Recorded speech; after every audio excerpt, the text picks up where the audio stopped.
voyage de Gulliver. Les Lilliputiens avaient compris que Gulliver ne leur voulait aucun mal et que c'était un homme bon et aimable. Il lui avait offert une demeure et le nourrissait bien. Un jour où l'empereur lui rendait visite, il lui demanda de bien vouloir laisser ses officiers le fouiller, car s'il avait des vida ses poches et en disposa le contenu sur le sol. L'empereur fut si émerveillé et si étonné par ce qu'il vit, qu'il permit à tous les habitants de Lilliput de venir tout admirer de leurs propres yeux.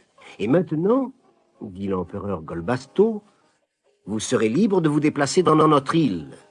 Mais promettez-nous de ne pas la quitter sans notre autorisation, de ne pas écraser de Lilliputiens, et de nous défendre contre nos ennemis. Je suis surpris d'apprendre que vous avez des ennemis, Majesté, dit Gulliver poliment. Hélas, oui. Nous sommes en guerre avec l'empire de Blefuscu. Ne le saviez-vous pas? L'île de Blefuscu se trouve très loin de l'autre côté de la mer. Gulliver se mit sur la pointe des pieds et aperçut l'île. En fait, elle n'était pas éloignée du tout. Elle n'était séparée de Lilliput que par un étroit bras de mer. Voulant rendre service aux Lilliputiens, Gulliver décida de traverser ce bras de mer pour aller se rendre compte de la puissance de l'empire de Blefuscu. Dans le port de l'île était amarrée une flotte de 50 puissants navires de guerre, pas plus gros que les petits bateaux qui servaient de jouet à Gulliver dans son enfance. Gulliver rentra alors à Lilliput et demanda qu'on lui apporte des barres de fer et du câble. Mais le câble qu'on lui apporta n'était pour lui qu'une mince ficelle, et les barres de fer ressemblaient à de petites aiguilles à tricoter. Gulliver en fit des crochets qu'il enfila sur le câble, puis il fourra tout ceci dans sa poche et entra dans l'eau pour retourner à Blefuscu. Il ne lui fallut que quelques minutes pour nager jusqu'à l'île. Il reprit alors pied dans l'eau peu profonde et avança vers le rivage. 30 000 soldats et marins l'avaient vu arriver et s'étaient rassemblés sur le port, prêts à se défendre. Mais la vue de Gulliver émergeant soudain de l'océan les terrifia. « Un géant !» crièrent-ils, pensant que Lilliput avait engagé un géant pour combattre à leur place. « Les Lilliputiens ont envoyé un géant pour nous tuer! Sauvons-nous !» Et tous les marins des 50 navires sautèrent par-dessus bord et nagèrent vers le rivage, tandis que les soldats jetaient leurs arcs et leurs flèches et couraient se cacher dans les montagnes de Blefuscu. Gulliver, debout dans l'eau, sortit les crochets et les câbles de sa poche et fixa un crochet à la proue de chaque navire. Puis il coupa leurs amarres à l'aide de son canif et, rassemblant les 50 câbles entre ses mains, tira les navires de guerre hors du port. Il leur fit ainsi traverser le canal sans encombre jusqu'au port de Lilliput. Les Lilliputiens rassemblés acclamèrent Gulliver de toutes leurs voix quand ils le virent revenir vers eux, traînant derrière lui les 50 navires. Lorsqu'il prit pied sur le rivage, ils crièrent « Vive l'homme montagne, il a sauvé Lilliput !» Gulliver amarra tous les bateaux sains et saufs dans le port, puis alla voir l'empereur dans son palais et lui demanda « Maintenant, Majesté, pouvez-vous me dire pourquoi Lilliput est en guerre contre Blefuscu ?»« Parce qu'ils sont odieux, dit l'empereur Golbasto, encore tout heureux de la victoire. Ils mangent leurs œufs à la coque par le bourron.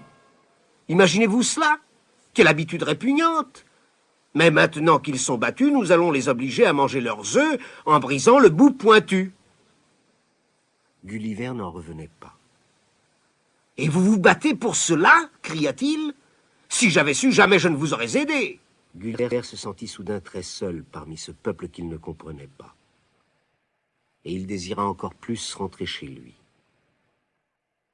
Il se jugeait coupable envers les Blefuscudiens vaincus et alla les voir pour se faire pardonner.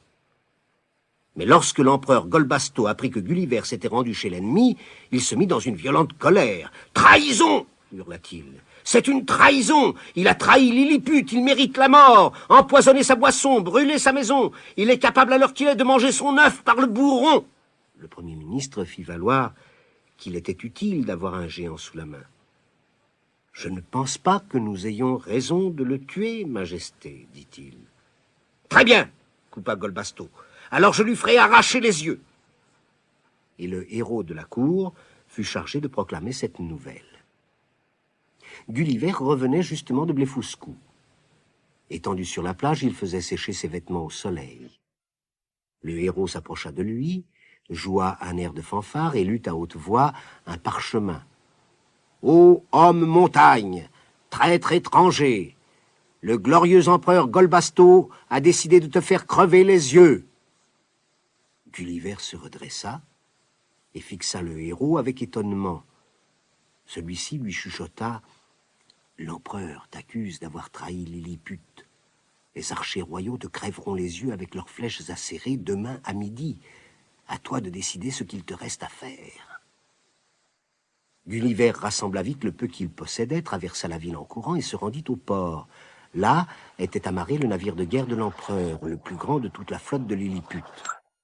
Gulliver déposa son pistolet, sa veste et son chapeau dans le navire qu'il fit sortir du port. Puis il le poussa en nageant vers la haute mer. Pas une seule fois il ne se retourna pour revoir le rivage de Lilliput. Bientôt, il n'entendit plus que le bruit des vagues qui roulaient autour de lui. Au bout d'un moment, il réussit heureusement à s'asseoir dans le navire qui avait la taille d'un petit berceau d'enfant. Ses bras et ses jambes pendaient par-dessus bord. Le vent et la marée le poussèrent sur des milles et des milles à travers l'océan. Bercé par le mouvement des vagues et fatigué, il tomba dans un profond sommeil. Pendant ce temps, un navire marchand repéra le bateau et son étrange équipage. C'était un bâtiment anglais qui faisait du commerce dans les mers du Sud et retournait en Angleterre. Le veilleur crut d'abord que c'était un tonneau qui dérivait, mais heureusement il vit Gulliver.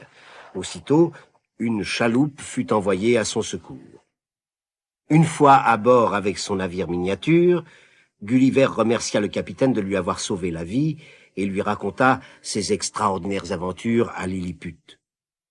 Ce soir-là, pour la première fois depuis des mois, Gulliver dormit dans un vrai lit.